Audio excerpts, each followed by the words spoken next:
Bonjour messieurs, aujourd'hui séance du Cercle du renouvellement constitutionnel consacré à un de nos chantiers, celui du glossaire, c'est-à-dire de la définition que chacun d'entre nous donne de mots ou d'expressions. En l'occurrence, aujourd'hui, l'expression étudiée sera le pouvoir législatif. Quelle est la définition de chacun du pouvoir législatif? Chacun justifiera sa définition.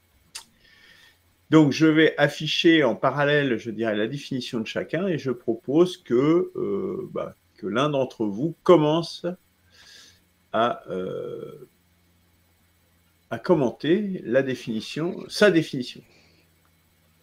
Alors moi, je veux bien commencer, mais je vais essayer de développer un peu tout ce que Alors, pourquoi je suis allé tu peux là-dedans. commencer par la lire déjà si tu veux. Voilà, déjà, on les Ouais. bien en tête.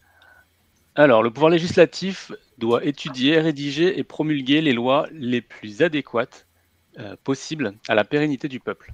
Il doit, à minima, suivre l'avis du pouvoir coercitif afin que ses décisions s'appliquent. Dans une démocratie, l'avis du pouvoir coercitif doit être conforme à l'opinion publique. Alors, pourquoi je suis allé écrire ça comme ça? Parce qu'en fait, en France, par exemple, le pouvoir législatif, aujourd'hui, on considère qu'il est, législatif juste parce qu'il vote des lois. C'est-à-dire que c'est pas forcément lui qui les écrit, c'est pas forcément lui c'est pas lui qui les promulgue. Clairement, le seul droit qu'ils ont, c'est de voter. Tout le reste peut être fait par des personnes extérieures. Ce pouvoir, il est moins une capacité de le faire, c'est-à-dire c'est pas parce qu'ils peuvent voter qu'ils votent, c'est pas des gens qui ont des capacités particulières, mais plus c'est un droit qui se réserve, ou tout ça qui est réservé à un certain nombre de personnes. Bah, ils sont les seuls à pouvoir le faire parce qu'on leur autorise de le faire et on leur réserve ce droit. Et je pose une question sur l'idée du pouvoir législatif, si c'est ça. La question qui se pose, c'est que si le peuple en entier, mettons qu'on soit une vraie démocratie, que le peuple en entier a cette capacité de voter les lois, que tout le monde vote, que donc la question que je poserais, c'est est-ce qu'on pourrait toujours parler de pouvoir législatif? Puisqu'en fait, si tout le monde pouvait voter, est-ce qu'on pourrait séparer le pouvoir législatif du pouvoir exécutif? Et ça, c'est une question que je me pose. C'est est-ce que vraiment cette séparation, elle n'est pas là, la séparation des pouvoirs et le pouvoir législatif, et pas juste un organe qui privatise le droit législatif, tout simplement. Et donc le pouvoir législatif en lui-même me pose un certain nombre de questions. Euh, donc c'est pour ça que je parle d'étudier, de rédiger et promulguer les lois, parce que je pense que s'il y avait le pouvoir législatif dans l'absolu, ce qu'il pourrait faire, bah, c'est la capacité à faire ça. Et si c'est la capacité à faire ça, ça veut dire que tout le monde pourrait le faire, et pas seulement une poignée de gens dont on réserverait les droits. Bon, c'est une question un peu abstraite là-dessus. En tout cas, dans notre cas qui nous concerne, aujourd'hui, le droit d'étudier, de rédiger et de promulguer les lois ne sont pas des droits associés au pouvoir législatif. Et moi, je pense qu'il faudrait que ce soit le cas, c'est que le pouvoir législatif soit les seuls à pouvoir le faire dans ce cadre-là. Ensuite, les lois les plus adéquates possibles à la pérennité du peuple. Effectivement, on se dit, bon, il faut faire des lois, ok, mais c'est pas n'importe quelle loi. On fait pas des lois juste pour faire nos propres lois, les lois qui nous font plaisir, les lois qui font plaisir à une petite minorité ou, euh, ou qui sont, voilà, on nous demande un truc, on le fait sans vraiment d'objectif outre mesure. La pérennité du peuple, je pense, est un objectif du droit législatif, car son objectif, il est d'ancrer quand même le peuple dans une dynamique de pérennité à plus long terme. et de conformer du coup les lois avec une certaine science peut-être même de l'organisation de la police dans le sens dans la ville. Alors, il doit à minima suivre l'avis du pouvoir coercitif. Alors le problème, c'est que si le pouvoir législatif n'a pas de pouvoir coercitif intégré, et c'est une bonne chose en soi, pour que les lois s'appliquent, il faut que le pouvoir coercitif, la capacité du peuple à forcer une partie de lui-même à faire les choses, soit d'accord avec les lois qui sont écrites. Sans cet accord, ben, on peut écrire les lois qu'on veut, ça reste du bout de papier. C'est pas très intéressant. Donc ce pouvoir coercitif, je pense que c'est quelque chose qui n'a pas été pensé, pas séparé, ou alors ça a été associé au pouvoir exécutif, mais c'est une question qui m'intéresse, moi, parce que je pense que ce pouvoir coercitif a une fonction très importante, notamment aujourd'hui, car le pouvoir législatif est en accord avec le pouvoir coercitif, mais pas avec le peuple. Et là, on a une distinction qui pose un certain nombre de problèmes, puisque du coup, avec le pouvoir coercitif, ils ont cette capacité à forcer la main, voilà. Donc, afin que ces actions s'appliquent. Voilà. Dans une démocratie, l'avis du pouvoir coercitif doit être conforme à l'opinion publique. C'est-à-dire que s'il y a une démocratie, il faut donc que l'opinion publique, ce que je veux dire, c'est l'avis des gens, de la population de manière générale, soit cohérent avec le pouvoir coercitif. Mais donc, il faut penser ce pouvoir coercitif comme étant une représentation de la population, voire la population en elle-même. Mais donc, c'est quelque chose à réfléchir, c'est comment soit exclure ce pouvoir coercitif sur le pouvoir législatif, ou comment l'intégrer dans la population. Voilà pourquoi j'ai cette définition-là du pouvoir législatif. Merci beaucoup, Christophe. Je vais enchaîner, on laissera Christian finir. C'est très intéressant ce que tu nous dis, hein, sur la pérennité du peuple, hein, qui en fait est souvent on parle du bien commun ou de l'intérêt général.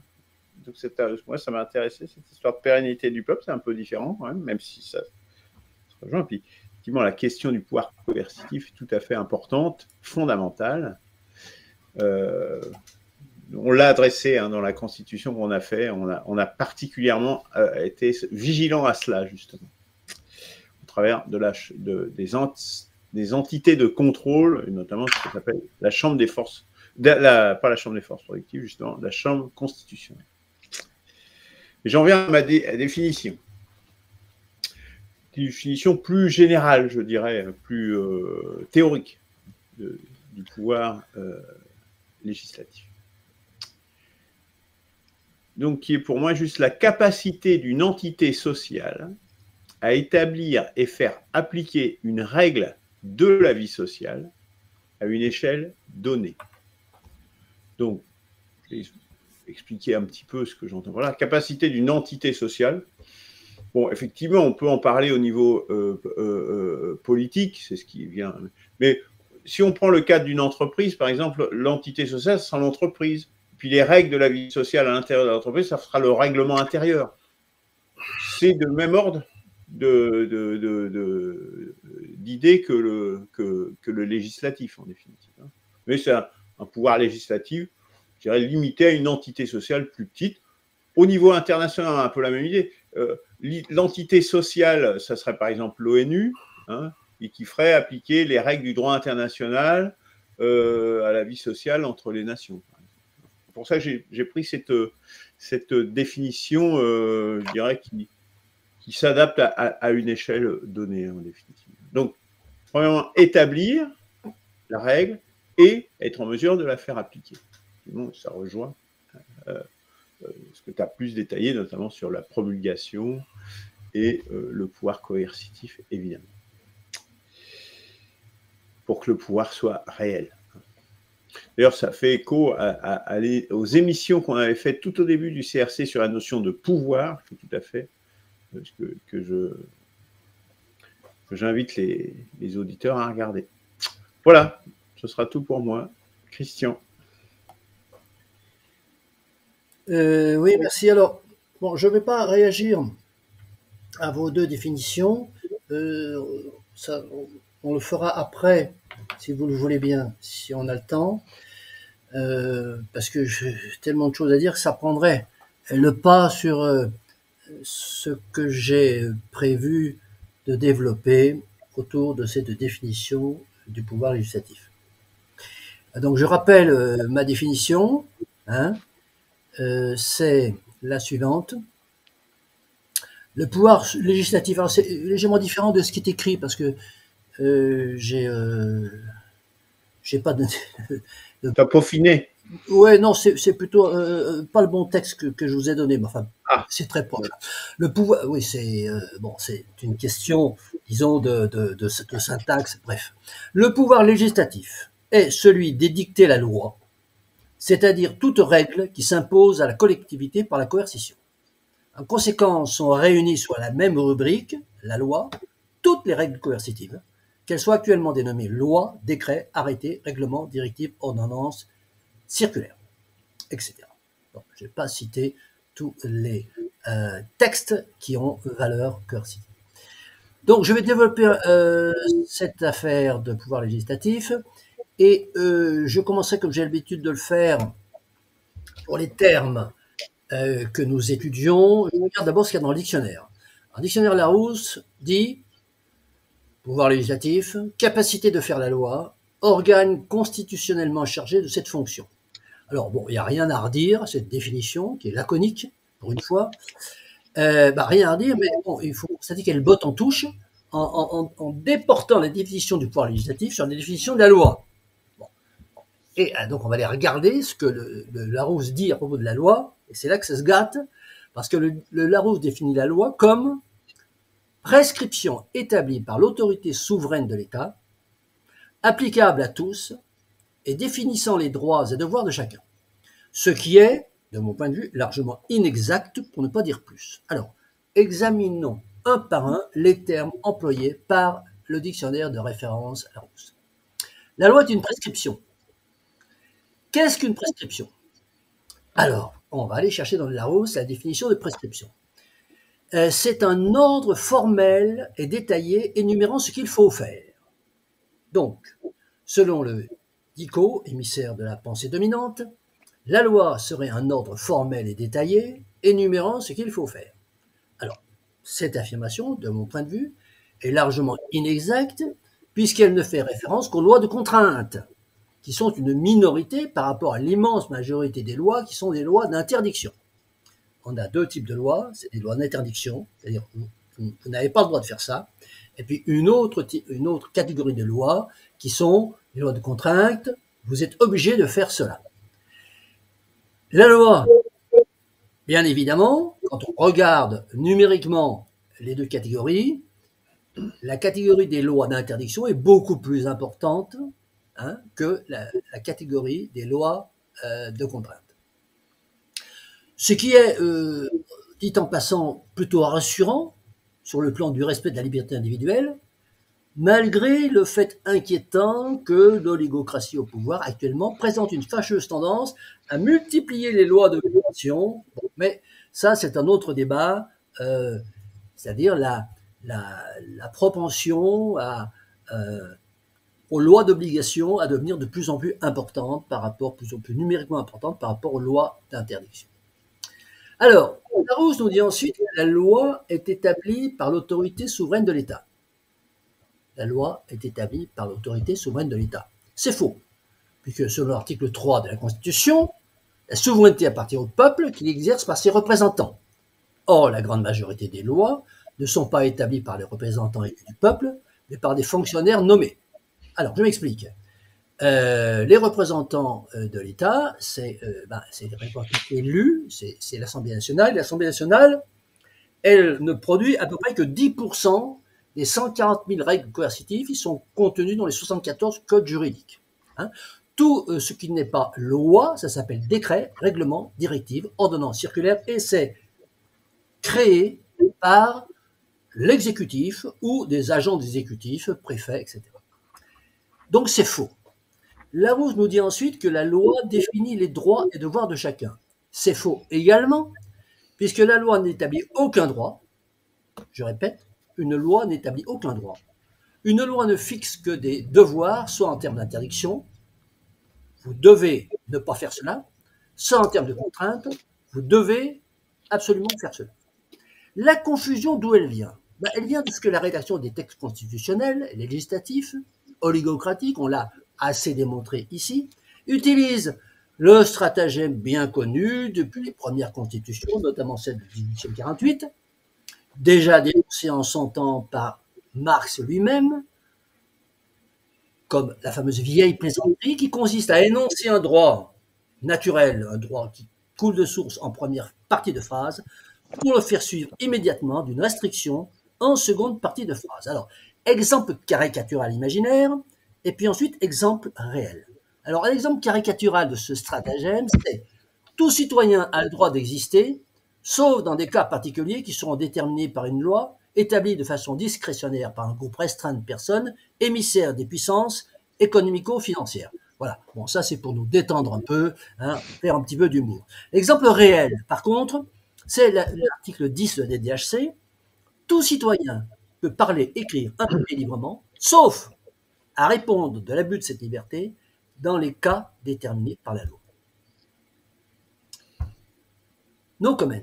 Enfin, last but not least, le Larousse omet une composante fondamentale de la loi et, par induction du pouvoir législatif, puisque le pouvoir législatif, c'est celui qui fait la loi, c'est son caractère coercitif,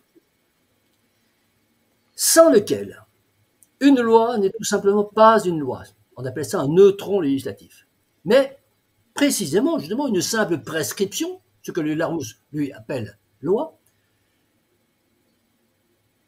caractère coercitif, s'il n'existe pas, sans lequel un ordre n'est qu'une injonction sans suite. Donc, un ordre sans sanction attachée à cet ordre, ça n'est qu'une injonction sans suite. Ce caractère coercitif implique que la prescription, l'ordre ou l'injonction, que ça relève de l'empêchement et de la contrainte, ne revêt pas la qualité de loi tant que la non-observation n'entraîne pas une punition de la part de l'autorité dépositaire de la violence légale. En conclusion, je suis au regret de constater que de toutes les définitions de termes étudiées dans ce lexique, celle de pouvoir législatif est celle à propos duquel le dictionnaire Larousse, lexique, notre activité de glossaire, celle de pouvoir législatif, par rapport à toutes celles qu'on a étudiées, est celle à propos duquel le Larousse mérite la notation la plus médiocre.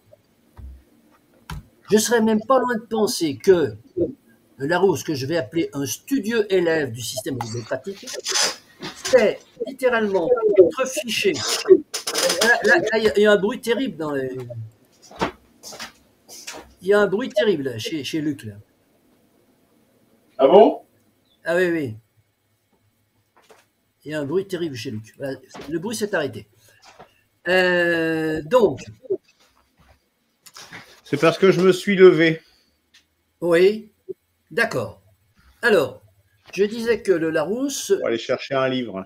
Le Larousse est contrefiché de cet exercice lexical, comme si le domaine de la loi avait si peu d'importance qu'il ne valait même pas la peine qu'on se penchât sur les racines de sa signification. Alors, plus intéressant, c'est l'interprétation par le pouvoir oligocratique. C'est-à-dire, qu'est-ce que dit le pouvoir oligocratique quand on lui demande qu'est-ce que c'est que le pouvoir législatif? Contrairement au Larousse, le pouvoir oligocratique ne peut pas se permettre, aux yeux du peuple souverain, de traiter par-dessus la jambe la définition de la loi et du pouvoir législatif. Il s'est donc efforcé de le définir dans un texte fondateur qui s'appelle la Constitution. Or, j'ai déjà indiqué précédemment que le pouvoir oligocratique n'avait pas son pareil pour hypostasier un concept, alors c'est-à-dire considérer abusivement une pure abstraction comme une réalité, et ceci afin de te dispenser d'en donner une définition précise. On retrouve ça tout le long de la C58, du P46, de la DDHC et de la Charte de l'environnement de 2005. Première technique. Deuxième technique, le noyer dans un galimatia amphigorique qui fait perdre au lecteur imprudent la trace de la question posée. On ne sait plus de quoi il s'agit en fait. Le concept de pouvoir législatif cumule allègrement les deux stratagèmes au point que je manquerai de place dans le cadre étroit de cette communication pour en énumérer la totalité, pour en parcourir la totalité des arcanes. Je me contenterai d'en faire un résumé d'ensemble en 6 points. Le terme loi, premier point, le terme loi est cité 20 fois dans la Constitution sans être jamais défini. Deuxième point, l'article 34, la C58, indique que la loi est fabriquée par l'Assemblée nationale législative et qu'elle peut concerner tout et n'importe quoi. Il n'y a pas de limite. Troisième point, l'article 37 indique que d'autres lois, qui sont nommées règlements, décrets, arrêtés, dont le gouvernement exécutif a décidé lui-même qu'elles ne relevaient pas du fourre-tout de l'article 34, on est là au cœur du problème, peuvent être fabriquées par lui, c'est-à-dire par le pouvoir exécutif. Alors, bon, j'ai dit que je n'allais pas répondre à ce que j'avais entendu de la part de Christophe et de Luc, mais il y a, me semble-t-il, une confusion entre le pouvoir législatif et le pouvoir exécutif, parce que lorsqu'on parle de pouvoir coercitif, ça ne veut rien dire. Le pouvoir coercitif, c'est le pouvoir de forcer quelqu'un. C'est le pouvoir, c'est à la limite le pouvoir exécutif qui est dépositaire du pouvoir coercitif, qui est le fait de disposer de la violence légale. Bon. L'article 38, il indique également qu'il y a d'autres lois, encore, nommées cette fois ordonnances, qui peuvent être fabriquées, toujours par le pouvoir exécutif, mais de façon discrétionnaire, c'est-à-dire sans même avoir à justifier qu'elles ne relèvent pas du fourre-tout de l'article 34. C'est le domaine réglementaire, mais en plus, il y a le domaine des ordonnances. Cinquièmement, le titre 15, l'Union européenne, indique qu'il y a encore autre chose, c'est d'autres lois, qu'on nomme cette fois des directives, qui peuvent être fabriquées par un groupuscule de fonctionnaires européens. Et sixième point, le problème c'est que tout ce qu'on vient de dire et tous ces articles sont contredits par l'article 16 de DDHC, qui indique que toute société dans laquelle la séparation des pouvoirs exécutifs et législatifs n'est pas déterminée, par exemple dans le cas où le pouvoir exécutif peut lui-même faire la loi à la place du pouvoir législatif, c'est ce qui se passe en France, est réputée ne pas avoir de constitution. Bon. Donc l'article 16 invalide toute la conception du pouvoir législatif tel qu'il est décrit dans la C58. Et alors là, je fais un lien avec ce qu'a dit Luc en parlant d'entité sociale. Oui, c'est très intéressant ce que tu nous as dit à propos d'une entité sociale. Effectivement, une convention collective, un règlement intérieur, c'est le pouvoir législatif au sein d'une petite entité sociale. Alors bon, moi je me suis basé sur l'entité sociale nation. Voilà. Donc je parle du pouvoir exécutif de la nation française. On pourrait parler du pouvoir exécutif d'une autre nation avec les spécificités de la constitution de cette nation. Alors,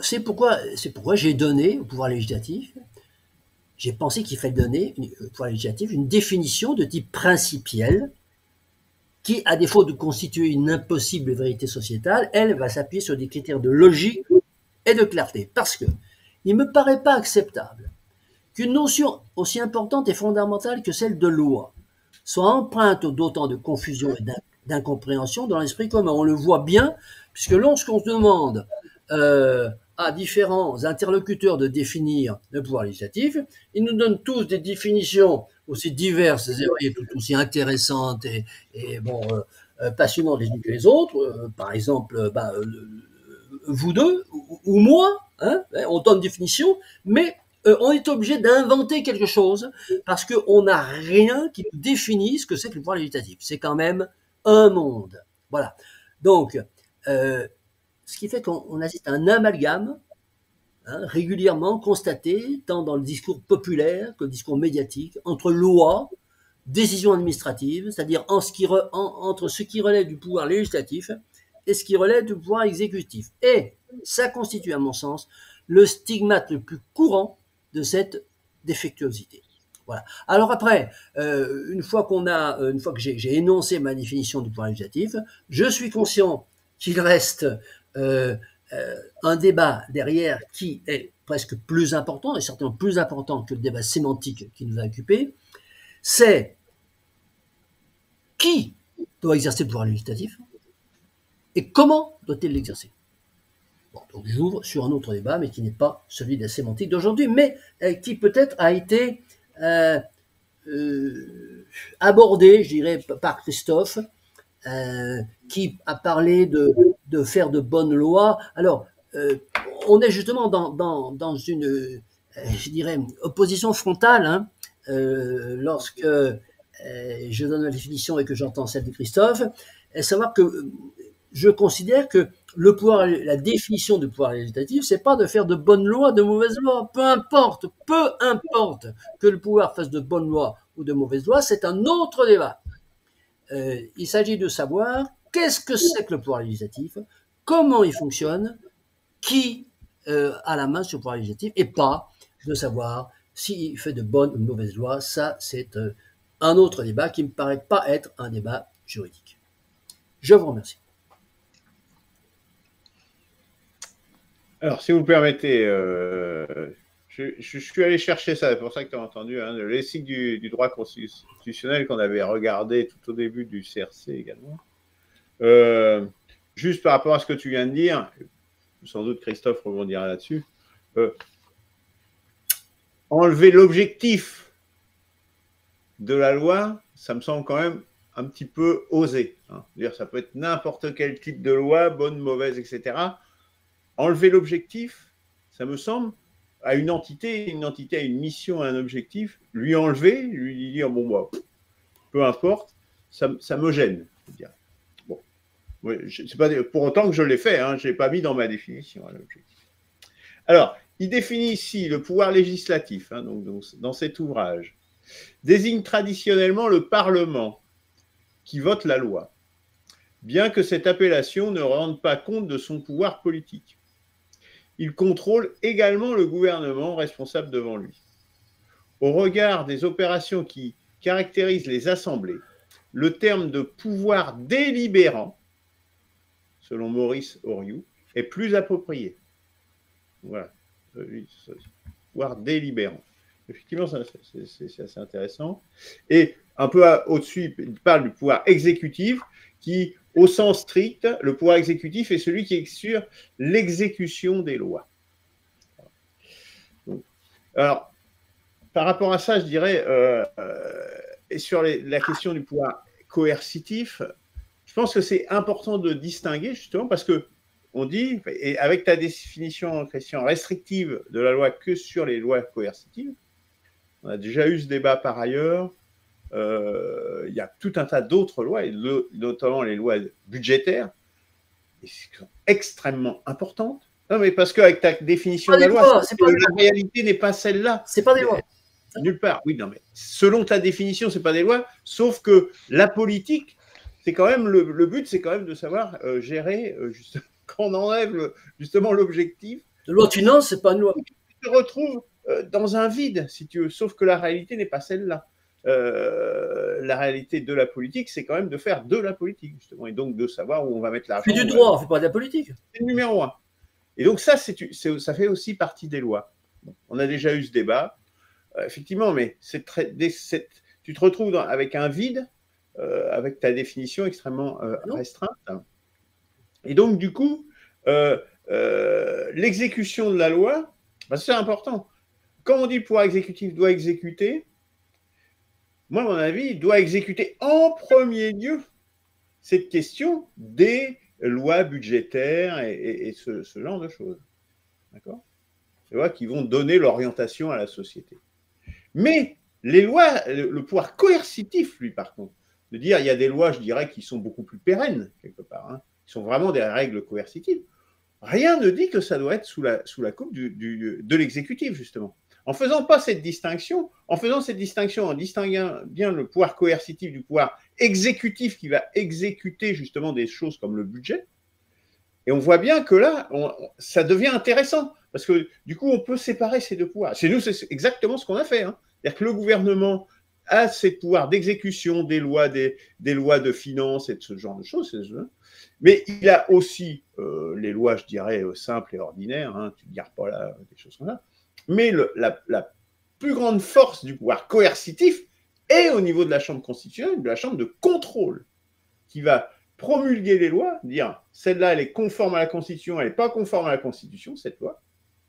Première chose, premier niveau de contrôle. Et deuxième niveau de contrôle, exécution de la loi et sanction en cas de...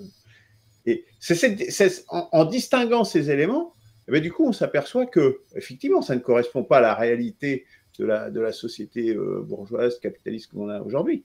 Mais je pense que dans la réflexion qui est notre œuvre au CRC, de dire qu'est-ce qu'il faudrait, qu'est-ce qui serait mieux pour demain, je pense que c'est important de bien distinguer toutes ces choses. Voilà. Excusez-moi, normalement, j'interviens un peu dans le glossaire, mais ça m'a semblé important d'en parler. Christophe.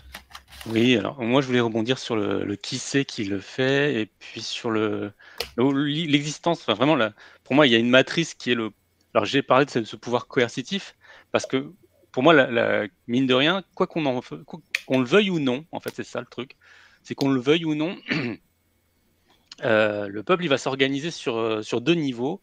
Le premier niveau c'est la force, les lois, la loi du plus fort. Une fois que ce niveau-là est stabilisé et que tout le monde est globalement d'accord, alors on commence le niveau législatif. Et le problème qu'on peut rencontrer, c'est justement que ce niveau-là, qui gère en fait la force, soit en désaccord avec le niveau législatif. Et là, ça provoque un certain nombre de désagréments, et notamment le fait que la loi, elle va être complètement décalée par rapport à ce qui s'applique réellement. Et ce truc-là, ce différent niveau d'organisation, en fait, c'est quand la loi est trop en décalé par rapport à ce qui se fait au niveau du pouvoir coercitif, c'est comme ça que je l'ai appelé. En fait, le pouvoir coercitif va passer par-dessus, révolution, en tout cas va écraser, changer de gouvernement, modifier les lois par la violence, la corruption et tout ce qu'on veut.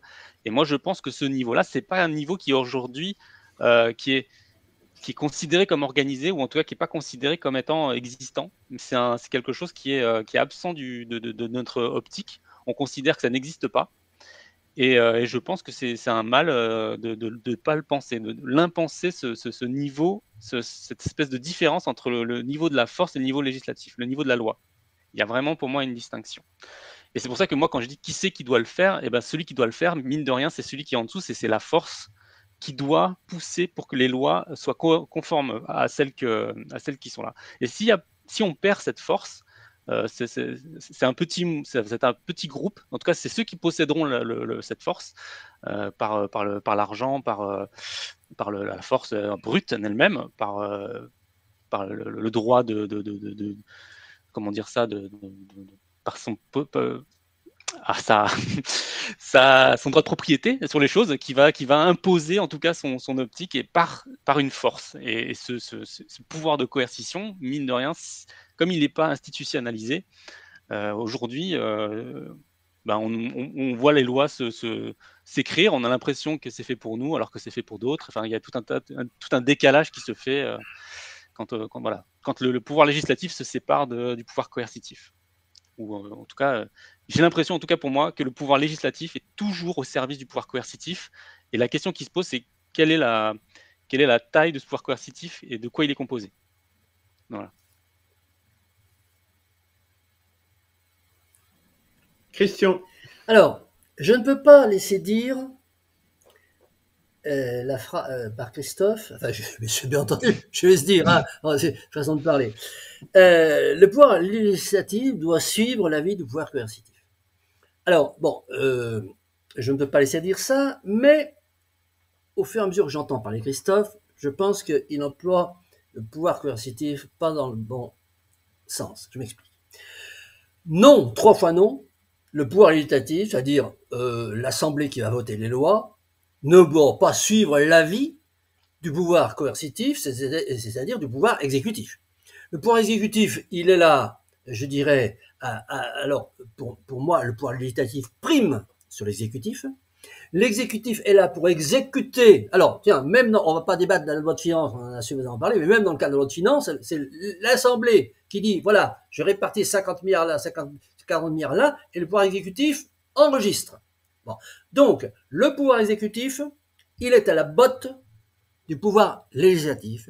Le pouvoir législatif fait les lois, le pouvoir exécutif les fait exécuter. Ce qui se passe, bon, je fais une petite parenthèse parce que je veux revenir sur le fond de l'affaire. Ce qui se passe, c'est qu'en fait, le pouvoir exécutif, par le biais de l'article 39, il a récupéré une bonne partie de la capacité de faire des règles coercitives. Mais revenons à nos oignons, revenons à cette histoire que le pouvoir législatif, en faisant les lois, le pouvoir législatif, ben, il doit suivre l'idée du pouvoir coercitif. Et je pense que, Christophe, tu veux dire l'idée des masses. Et alors là, ce qui est très intéressant, c'est que y a quelqu'un avant toi qui a pensé ça, c'est Germaine de Staël, qui a la première analysé ce qui se passait en 1789, 90, 91. Et elle a écrit un bouquin, un petit truc extrêmement intéressant qui s'appelle « À quoi reconnaît-on l'idée majoritaire du peuple ?» Elle s'est posé la question pendant toute cette période de 89 à 91, où les factions, et où l'Assemblée pondait des lois sous la pression ou pas sous la pression du peuple, et s'est demandé comment, puisque c'était nouveau, la façon de faire les lois, c'était plus le roi qui décidait, il y avait tout d'un coup une assemblée qui sortait de rien et qui était chargée de faire la loi, et elle avait tous les pouvoirs, parce qu'on était dans un régime d'assemblée. Il n'y a plus d'exécutif. Et donc, n'ayant plus d'exécutif, Germaine s'est demandé, mais à quoi reconnaît-on l'idée majoritaire du peuple? Comment est-ce que, sur quoi va se fonder, sur quoi va se baser, sur quoi vont se baser les députés de la Convention, bon, qui était l'Assemblée nationale à l'époque, la Convention, ça a été à la fin, sur quoi ils vont se baser? Et elle a travaillé cette affaire sans trouver la solution. Mais cette réflexion est extrêmement puissante. Bon, et ce que tu veux dire, je pense, peut-être je me trompe, c'est que le pouvoir législatif doit être l'émanation de ce que pense que tu appelles la force, c'est-à-dire le peuple. Bon, en fait, c'est ce qui est écrit dans la loi. La loi est l'émanation du peuple. Bon.